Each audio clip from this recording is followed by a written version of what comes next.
ज्ञानाञ्जनशलाकया चक्षुरुन्मिलितं येन तस्मै श्रीगुरुवे नमः। गुरुगौरचन्द्राय राधिकायै तदालये कृष्णाय कृष्णभक्ताय तद्भक्ताय नमो नमः।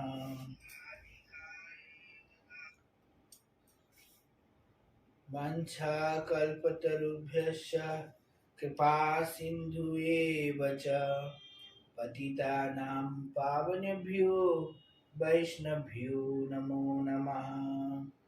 हे कृष्णा करुणा सिन्धु दीनबन्धु जगत्पते गोपीश गोपीकान्त राधाकान्त नमस्तुते।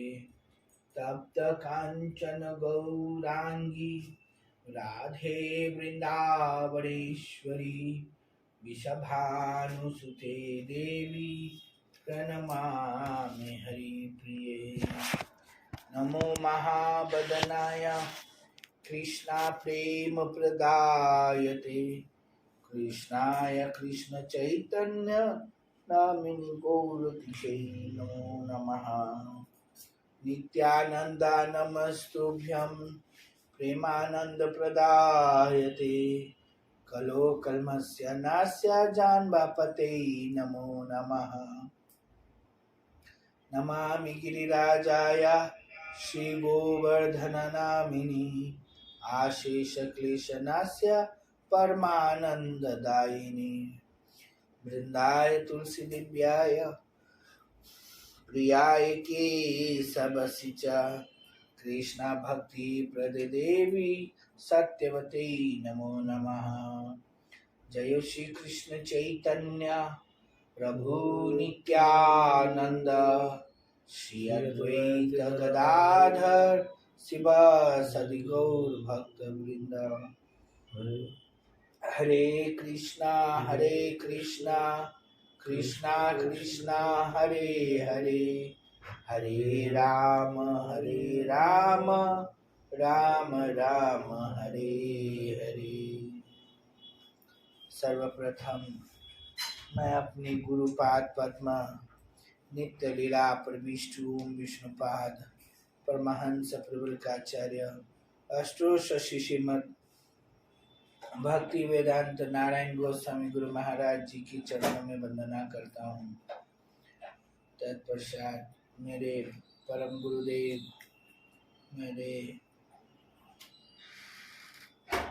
गुरुदेव श्रीला भक्ति प्रज्ञान के सब गोस्वामी महाराज जी के चरणों में दंडवत प्रणाम करता हूँ। आज की टॉपिक हम कल वाला टॉपिक को ही लेके चलते हैं जिसमें जिक्र आया है अपराध। अपराध कबे हो तबे तो गाइबो हरिनाम सुखे अपराध हबे हत। तो भगवान की नाम वही व्यक्ति जो कर सकता है जो अपराधों से मुक्त हो चुका है। तो अपराध क्या है? तो सबसे पहला अपराध ही वैष्णव निंदा है। साधु निंदा वैष्णव निंदा ही अपराध है। तो यहाँ 10 नाम अपराधों में से एक है कि साधु वैष्णवों को अपराध करना। दूसरा है to the consider the name of the demigod like Lord Shiva or Lord Brahma to be equal to or independent of the name of Lord Vishnu। यानी भगवान शिव तथा ब्रह्मा जी को कंसिडर करना कि भगवान विष्णु इक्वल है। ये भी 10 नाम अपराधों में से एक है। गुरु अवज्ञा करना, to the disobey the order of the नाम तत्व विचित साधु गुरु।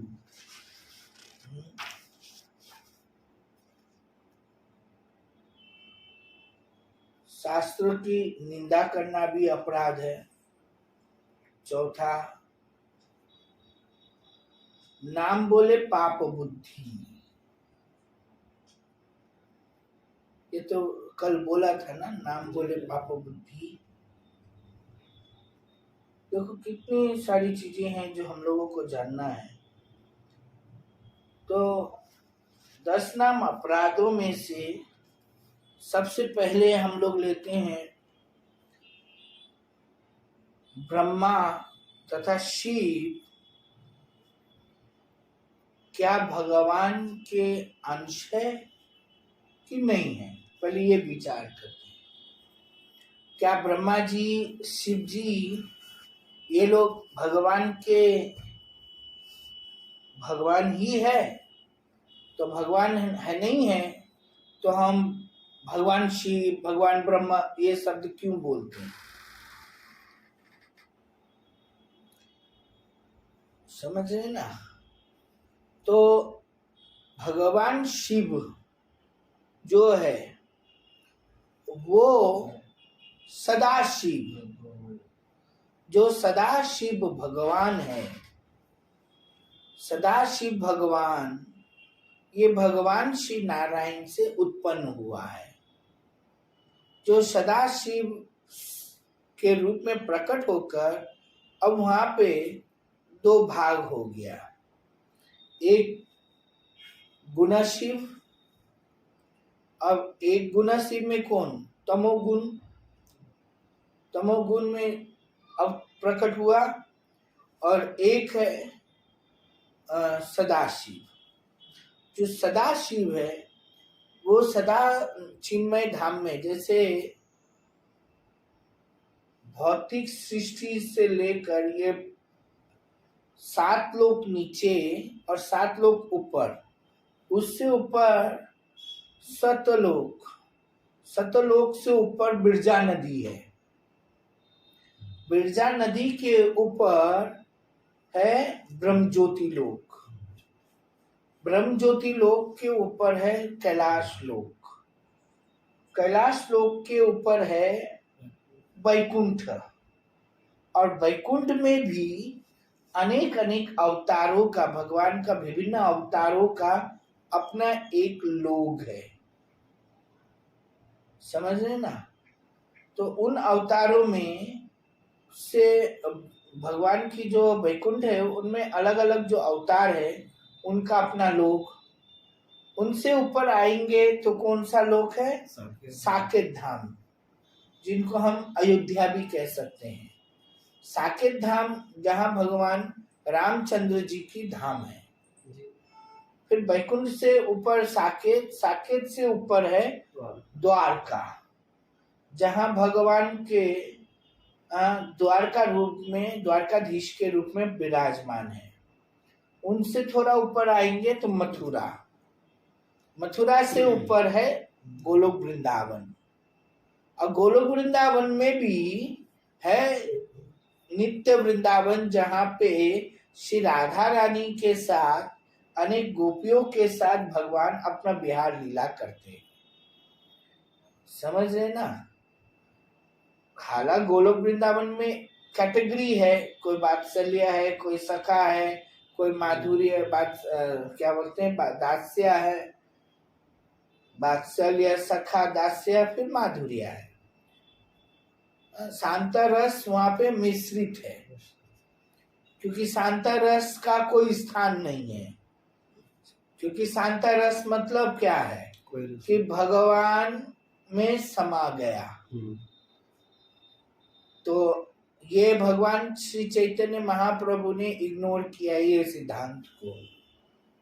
हमारे भगवान ने सिर्फ 2 ही भाव को दिया, ब्रज भाव। ब्रज भाव में भी 2 भाव, एक है रागानुगा भक्ति, रागामिता भक्ति में भी 2, रागामिता भक्ति में दो, एक रागानुगा, एक कामरुगा, काम काम राग, जहाँ श्री राधा रानी तथा गोपी मंजरियों की भाव है, और एक में है वात्सल्य और सखा भाव।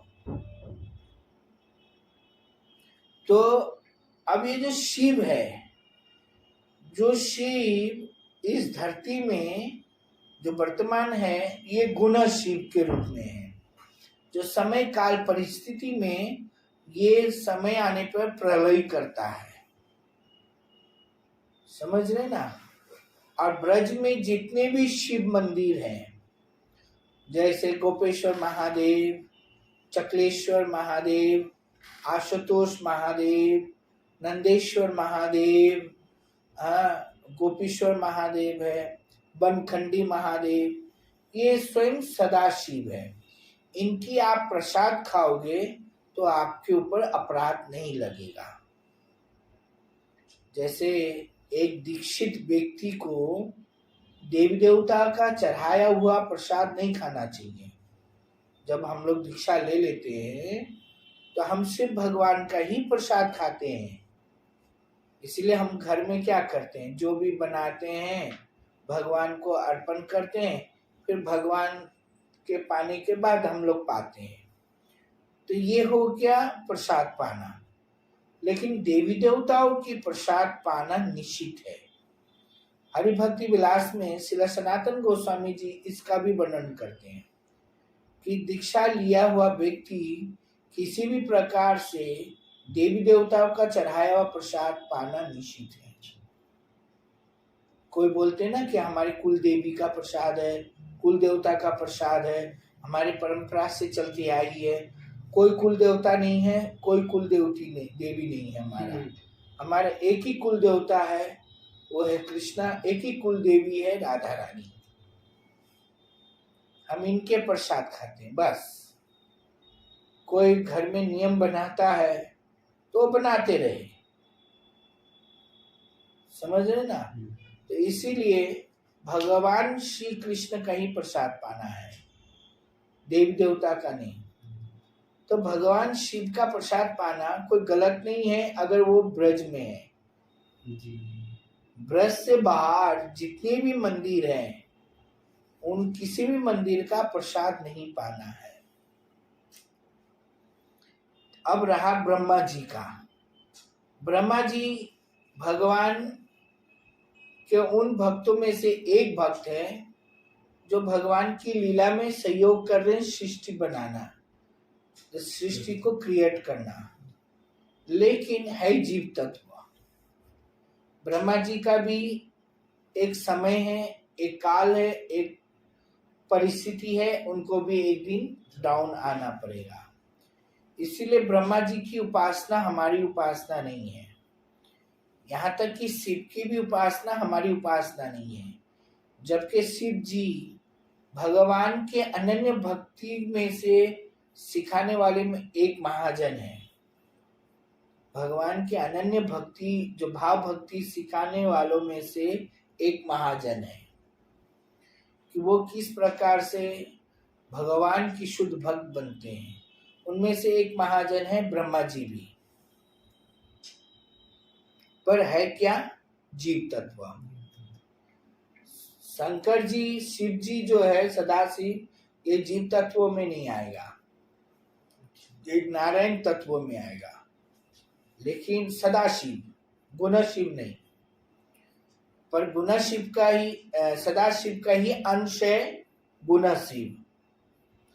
जब समय काल प्रलय होने के बाद यही गुणशिव सदाशिव में समा जाता है। समझे ना। तो इसीलिए ब्रह्मा शिव कभी भी भगवान का इक्वल नहीं हो सकता। अब शुरू करते हैं प्रसंग जो हम लोगों का अब मेन है। आप लोगों को सबको समझ में आया ये बात? कोई दिक्कत तो नहीं है?